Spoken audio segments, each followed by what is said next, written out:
Good afternoon. My name is Craig. I'm with Integrated Physical Therapy and IPTV.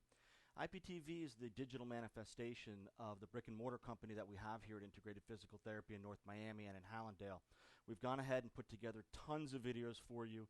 You can see them all on our YouTube channel at Integrated Physical Therapy. Please hit subscribe and don't forget to hit that bell as well, because that'll give you the new videos that we release all the time. What I want to talk about right now, low back pain. And one of the main culprits of low back pain is an overactive hip flexor muscle group, right? You've heard about stretching the hip flexors. You've heard about this over and over and over again.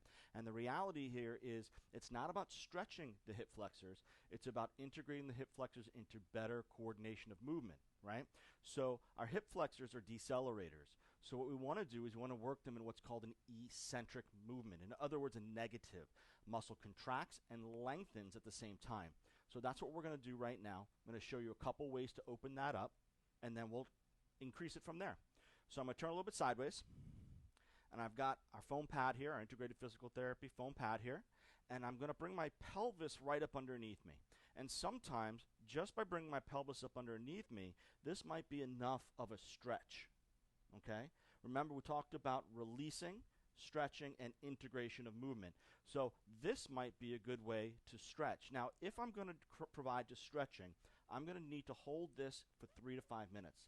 That's a myofascial release. It takes that long sub-maximal stretch, lengthening to become a release.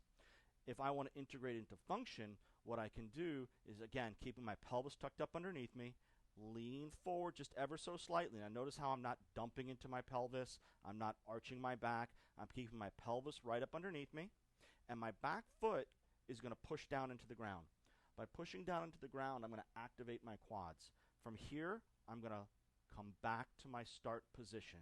And what I'll feel in this position as I go through this movement is a pulling of the quadricep muscles coming all the way up. That's the eccentric lengthening of the tissue. So again, I bring my pelvis underneath me, tailbone pointing down to the floor.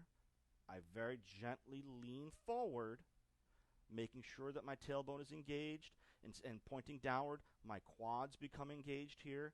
My back foot pushes down into the floor, and then I come back to my start position. And I can do this anywhere between 3 and 5 times. I don't need to do a lot of these. And if you notice, the movement is very, very small.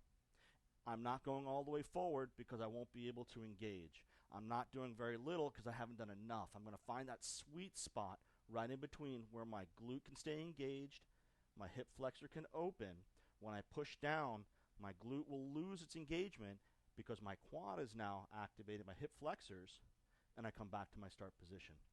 Give this a shot at home. If you need some help, call us here in the office. We'll be happy to help you. Most of the time, this will take care of your low back pain. Looking forward to seeing you soon. Take care. Have a great day.